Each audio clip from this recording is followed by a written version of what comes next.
Assalamualaikum warahmatullahi wabarakatuh. Waalaikumsalam warahmatullahi wabarakatuh.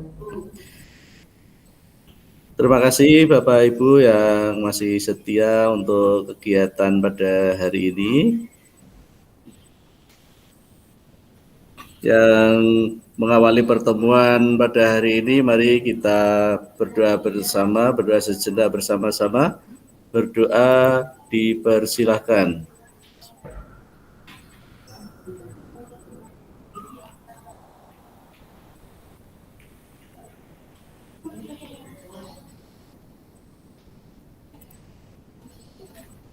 Berdoa selesai. Oke Bapak Ibu, saya ucapkan terima kasih kepada Bapak Ibu sekalian yang sudah hadir di kelas Maya ini. Untuk tampilan presentasi saya sudah bisa dibaca Bapak Ibu? Bisa. Oke, siap.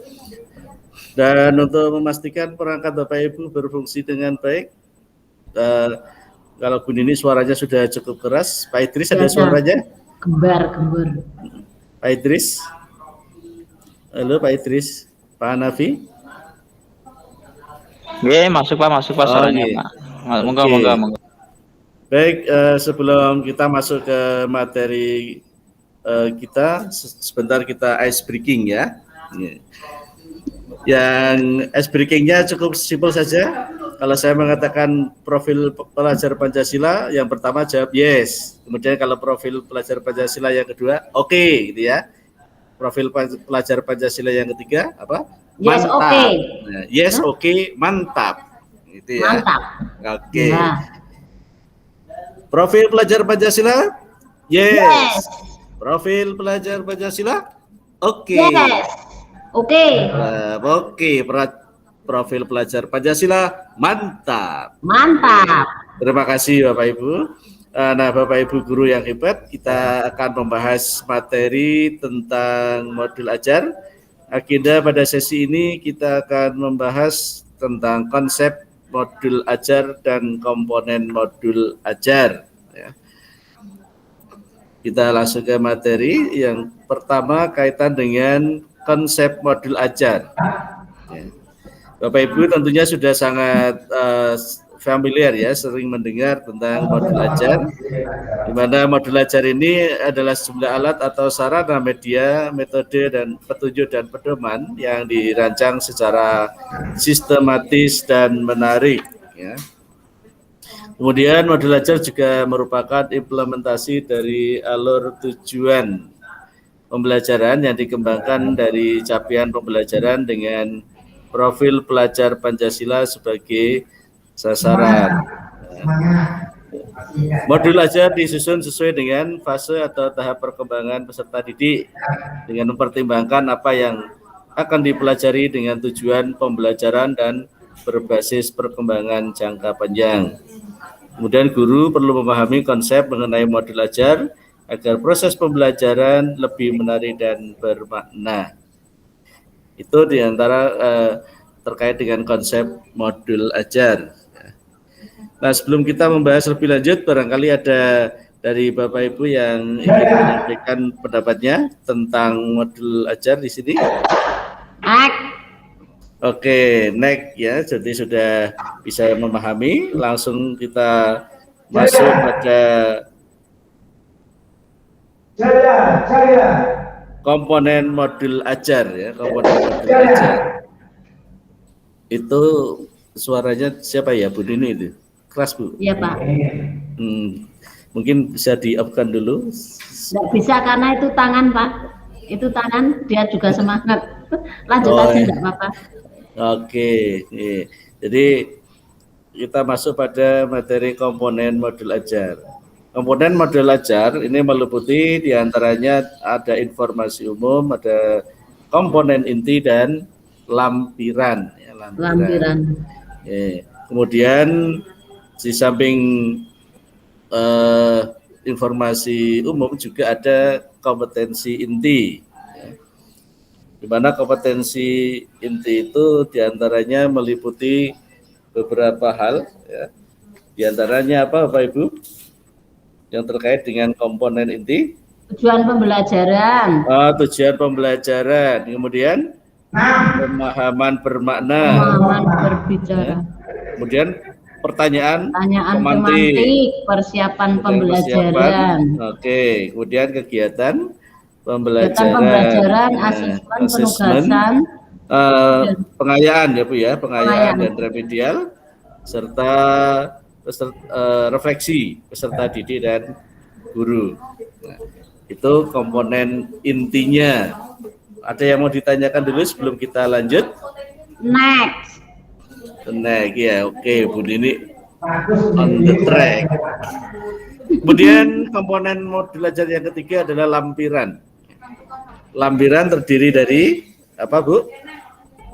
Lampiran terdiri dari lambar kerja peserta didik. Oke ya. Kemudian apa lagi? Terus bahan bacaan ya, bahan bacaan Bu, bahan bacaan guru dan daftar pustaka. Peserta didik. Ya, oke, glosarium dan daftar pustaka. Nah, sekarang kita lihat beberapa rinciannya. Di antaranya yang masuk dalam informasi umum tadi ada yang namanya identitas sekolah.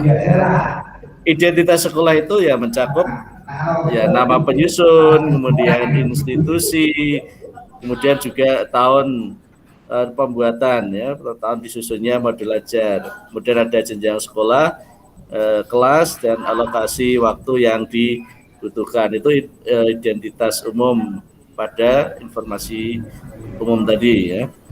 Kemudian ada kompetensi awal ya. Kompetensi awal ini adalah pengetahuan dan atau keterampilan yang perlu dimiliki siswa sebelum mempelajari topik tertentu. Next, profil pelajar Pancasila.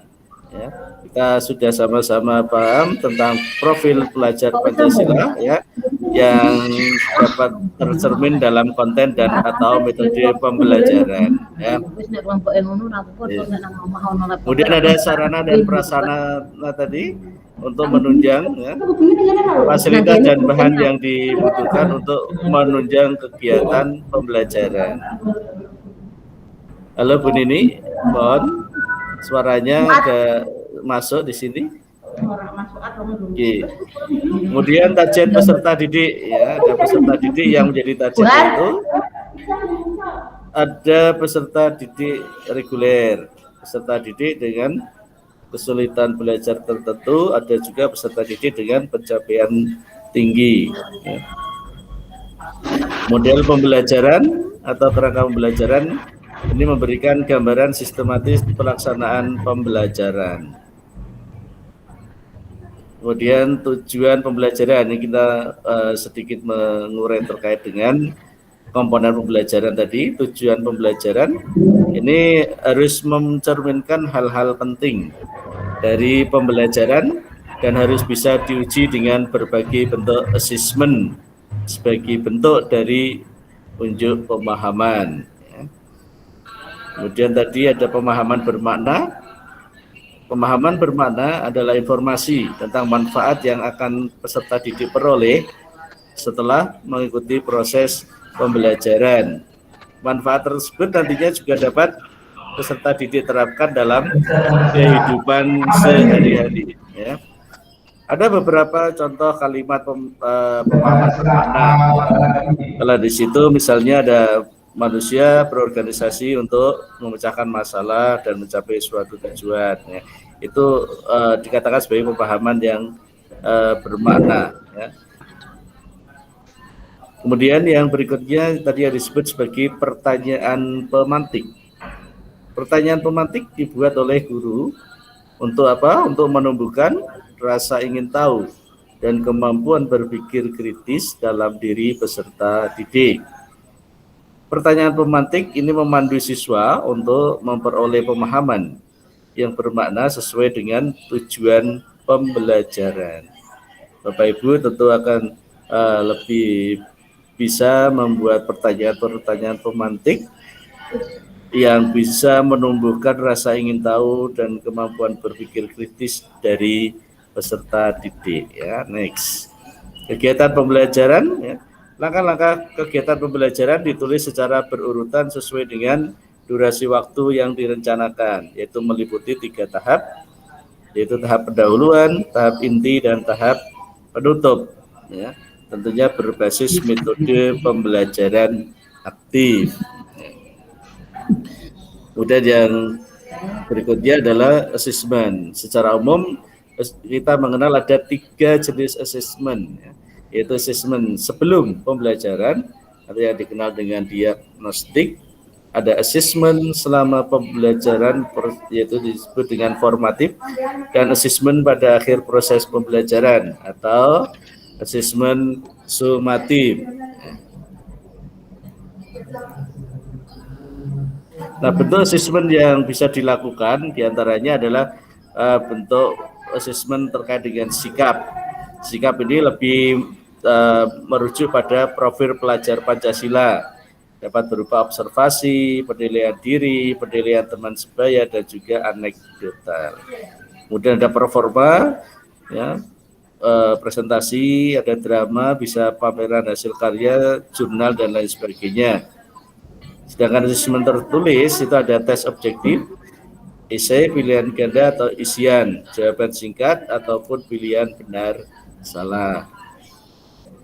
Kemudian komponen inti yang berikutnya adalah pengayaan dan remedial ini maksudnya adalah kegiatan pembelajaran yang diberikan kepada peserta didik dengan capaian tinggi agar mereka dapat mengembangkan potensinya secara optimal. Kemudian ada glosarium, saya kira Bapak Ibu sudah cukup memahami, ini adalah istilah-istilah dalam satu bidang secara alfabetikal, jadi tersusun dari huruf kecil ke besar, gitu kan. Kemudian ada daftar pustaka.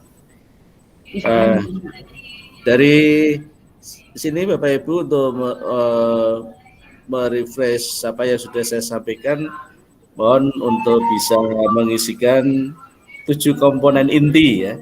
7 komponen inti yang ada di dalam modul ajar. Mohon untuk bisa dijawab di chat. Ayo, Idris. Ayo, silakan Pak Idris. Pak Hanafi. Kemudian Bu Nini, silakan ya.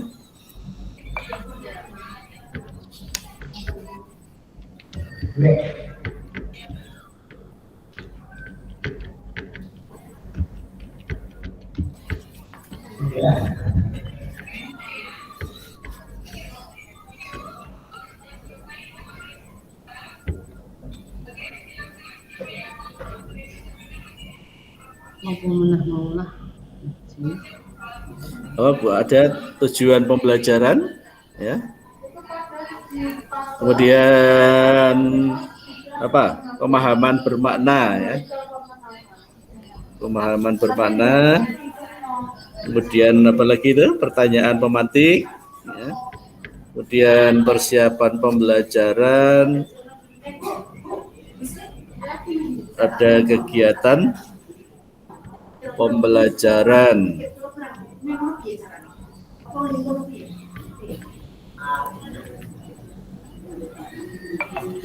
ya, kemudian ada asesmen, pengayaan dan remedial, serta apa itu refleksi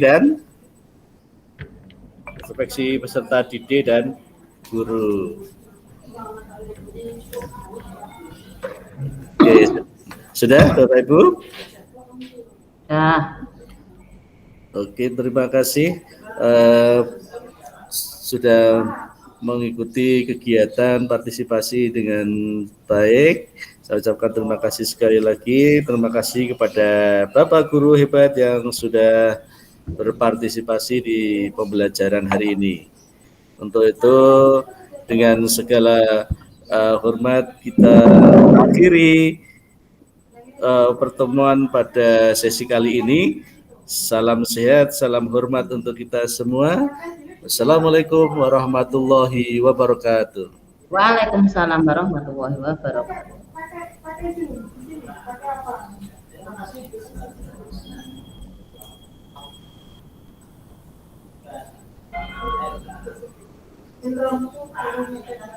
Sudah ya Pak.